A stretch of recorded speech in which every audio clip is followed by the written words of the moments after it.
哈喽，大家好，我是黄牛，欢迎收看本期小白测评。今天我为大家带来的是三星 S24 Ultra 的测评。如果关注我们频道比较紧的小伙伴应该知道，前两天呢我们已经发了关于这台机器的数据库 4.0 的相关表现啊，但是很多小伙伴觉得，这个全面测评怎么没有啊？那么这期我们就给大家全面补充。不过那天小白测评马上开始。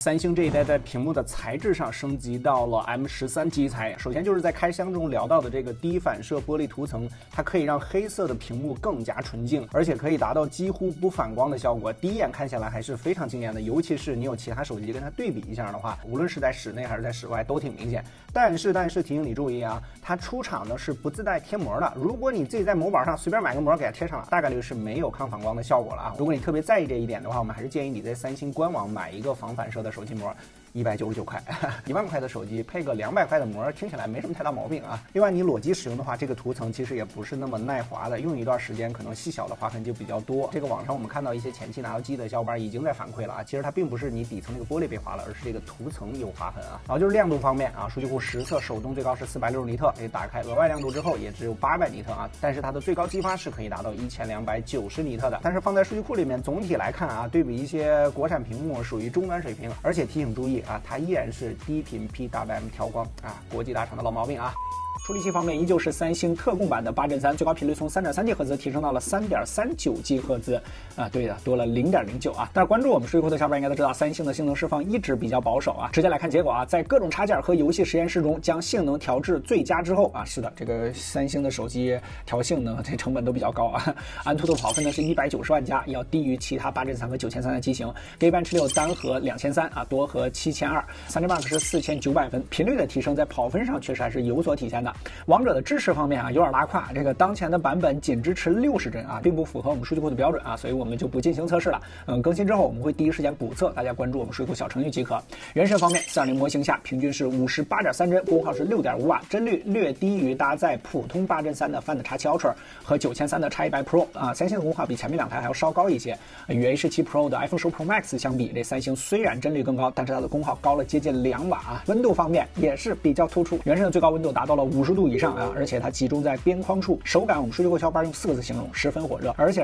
它还降亮度啊，只有150尼特，并且它还不可拉回啊。如果你要是大型游戏爱好者想打原神的话，那么三星当前这个调教劝你三思。星铁方面啊，数据库 4.0 模型平均55帧，功耗6.5瓦，与国产旗舰相比，用几乎相同的功耗跑出了更低的帧率啊，还是有比较大的优化空间的。游玩的体验上，帧率表现还可以，但是其他方面就比较差了。比如说10分钟它又开始降亮度啊，和原神一样啊，直接降到了150尼特啊，150尼特啊，跟苹果倒是拉齐了。最后跟原神一样啊，这个不光降亮度啊，温度还更高了啊，背部最高呢更是达到了53摄氏度啊，你没有听错啊，正面也达到了52。续航方面，5000毫安时电池，数据库 4.0 测试下，3小时轻度续航测试胜于50%，重度续航测试没有坚持下来，最终成绩为4小时46分。而且这里还要提醒注意，它的王者是只有60帧的，不符合数据库 4.0 模型120帧的标准。如果是120帧的话，那么这个续航成绩肯定会进一步缩短的。祖传的45瓦安全充电啊，最高是可以保持在42瓦，这还是比较高的。在数据库25摄氏度的标准环境温下，实测5分钟充用16%，半小时充用71%，前台充满1小时06分钟，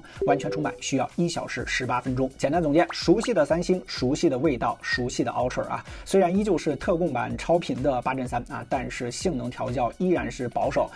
其实这么多年过来啊，它还是保守成这个样，我感觉就不能用这个词再形容它了啊，可能是整个这个 ID 设计或者说它的材料运用只能打成这个样。这么多机器测过来，很难不这么想了啊。当然我们肯定还是希望它是版本原因，后期如果有大更新，大家再提醒我们再测啊。OK， 这个性能表现满分10分，你给几分呢？大家可以评论弹幕一下。然后就是 S24 Ultra 的影像部分表现如何？实拍走起。这次主要变化呢，就是在长焦上面，上一代的10倍光学变焦啊，让它成为了演唱会神器，这次变成了5倍，听起来好像是反向升级了啊。但是官方表示，通过裁切呢是可以达到10倍光学品质的，到底行不行？我们实测样当说话。在白天场景下光线不错的时候，5倍下的表现啊，毕竟是光学的嘛，在这个焦段下，相比于上一代那是遥遥领先。比如注意看墙面红砖部分的这个纹理 ，S24 Ultra 明显要清晰。同样场景下，我们看了一下10倍啊，你还真别说，不仔细看的话差别不大。S24 Ultra 这次的对比度调都相对高一些，非要比个高下的话，我们通过大量实拍发现，在很多场景下，24 Ultra 甚至能超越上一代的10倍光学。就比如这组招牌，你放大看这盘玉米粒啊，右边能保留更多的细节，而左边的涂抹感是不是更重一些？噪点也更多啊。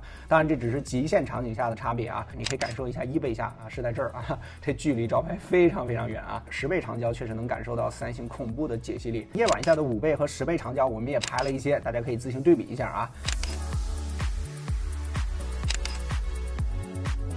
OK， 这些超长焦应用的场景到底来说还是相对少一些的啊。相比于主流旗舰，这次24 Ultra 的影像又是个什么水平？白天场景下，默认焦段它色彩是偏真实自然像的啊，阴天是怎么样它就怎么样啊，不像 vivo 一样会刻意的提亮主体，就是把一个阴天给你拍出一些晴天的感觉。复杂环境下毕竟是大旗舰嘛啊，也能有不错的色彩还原。这种满天星的灯光，三星也没有呈现出很阴间的效果。长焦一直是行业标杆啊，我们在3倍下对比了一下这4台，三星并没有领先很多。切换到5倍之后，这 OPPO 采用的是原生6倍啊，提醒注意，就解析力来说啊，三星其实是不差的啊，这个细节都有保留。但是 vivo 的算法确实更猛一些，在保留细节的前提下，画面看起来确实更加纯净。但是到刚才我们着重体验的10倍之后，这 vivo 风采依旧啊。不过这蓝场过渡的算法呢，还是带来了些许的偏色。三星的解析力不弱，只不过降噪算法就没有那么重了啊，算是胜在一手稳定吧。来到夜景部分，除了 iPhone 啊，大部分对于灯箱色彩的还原都很准确啊。放大来看 ，vivo 对于灯箱上文字的处理还有点翻车。这组无印良品的招牌，大家表现都差不多，但是走近之后，三星这波真的是亲揉摸电线赢麻了。只有三星准确还原出了白色，并且整体的氛围感也相对最好。当然，这里也可能是各家对于高光处理的策略不同导致的。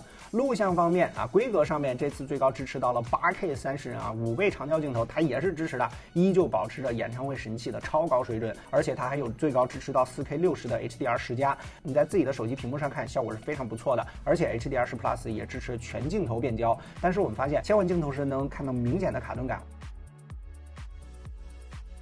我们拉上15 Pro Max 对比一下啊，给人的第一观感就是一个偏绿，一个偏红啊。运动起来之后，大家的稳定性都还是不错的，甚至我们感觉三星还会更稳一些，因为苹果加入了更多的运动模糊啊，几乎每一帧苹果的面部都是模糊的。来到暗光下，苹果会稍微强一些，在噪点的抑制上要更好，宽容度也相对更高。而三星这边的翻车了，竟然一直对不上焦，但是在白平衡上，三星更准确一些。简单总结啊，三星在影像方面依旧保持了较高水准，长焦就结果论来说并没有退步，特别是在演唱会神器这个维度和色彩还原的准确性上啊，三星都展现出了这个价位应有的实力。相比于上一代，我们主观认为将10倍改到5倍，对于消费者来说其实还更加实用一些。其实你仔细想一下，这23年的很多影像旗舰都是朝这个方向去的，也就是我们频道之前说的焦段接力，追求更全面、更实用的焦段覆盖。满分10分，这次三星的影像你给几分？大家给评论弹幕一波。S24 Ultra 给我个人的感觉跟性能部分跟去年基本上一样的，就是熟悉2个字，大家可以打在公屏上啊。其实这次三星还有个重点就是 AI， 之前我们也做了一个前瞻视频，但是大家都懂的，这个国内的话呢，它是跟其他一帮供应商，尤其是跟百度啊来去合作的啊。这个海外版本呢是 Google 啊，确实可能会有一些差异啊。之前我们给大家也都做过一些小的体验。OK， 本期出现的所有实测数据我们都已经更新到了小白视频数据库小程序，你可以随时随地免费查看。如果觉得本期视频对大家产生一点帮助，记得下方我们点个赞，特别感谢。不光那点小白视频，我们下期视频再见，拜拜。